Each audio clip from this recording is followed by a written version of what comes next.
This is the final batch from the second book of covers that I'm showing for the 1935-1951 Argentina definitives. These covers are in the 1936 to 1937 range. And so here's, you have a May 1937 early use of the 1 peso without boundaries to the US.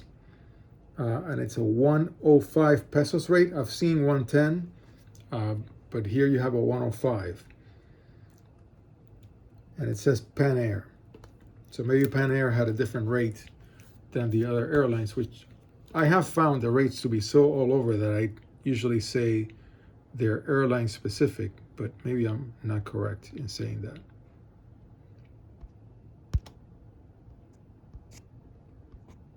Okay, so this is a 115 to France.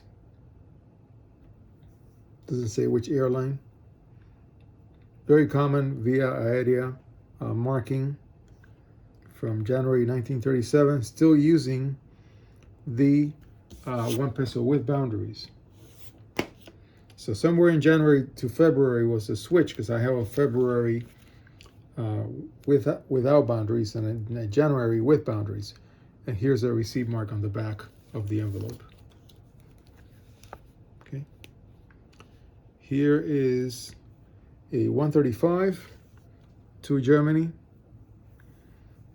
from 1937, May 1937, 1 peso without boundaries. And it's got a receipt mark on the back. Very interesting paper on the envelope. Let me zoom out for this one.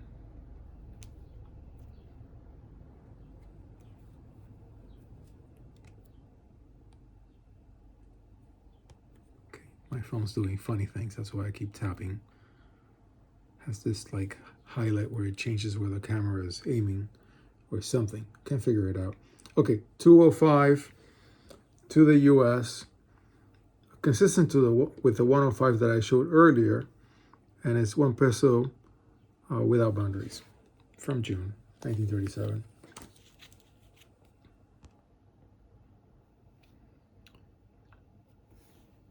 $1.15 to England, February of 1937 with boundaries. So somewhere in February the switchover happened.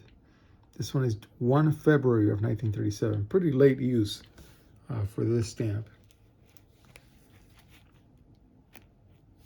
Then another one to England. I love this blue Via Condor envelope. Very rare. I have very few of these. I think maybe 2 or 3, something like that.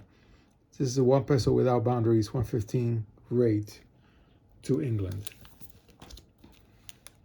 And here is a 105 to the US with boundaries, January 1937. So we're getting to the boundary between those two issues. And then this one is also to the US, but later in the year, July 37, with the 1 peso without boundaries. Another one without boundaries.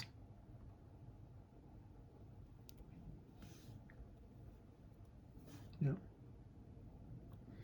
This is 135 to England by Air France, so it says. And this is another Air France, these tiny envelopes. I have a few of those. 140 pesos to England. 1937 as well.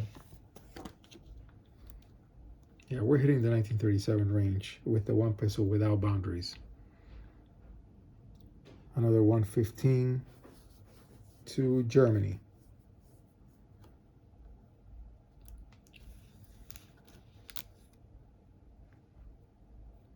And I think this was Panagra. I can see via Panagra, but blacked out. And then it was sent via Condor to Germany in 1937, July.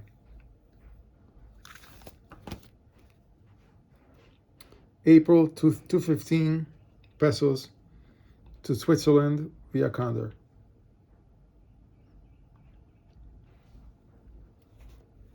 $1937, another $1937. This one's a 115 from May to England. I love it when somebody uses a 250 centavos stamps instead of a 1 peso. So it's a 105 to the US, May 1937. Interesting one where somebody may have dropped what looks like coffee or something. And it's got a lot of use. I mean, it's got a lot of payments. 610, a 6 pesos 10 centavos rate. I guess it's a rate to Connecticut. And it's from April 1937, so it would be a relatively early use for the 1 peso without boundaries. And this is the last cover in this book, the second book. And it's a beautiful, I love these envelopes, via Panagrao or Panair. Very nice. Look at, you see how many stops there were. Gives you an idea of how long it took to make these trips on airplane in the 30s. This is 1937, June 1937, 105 rate.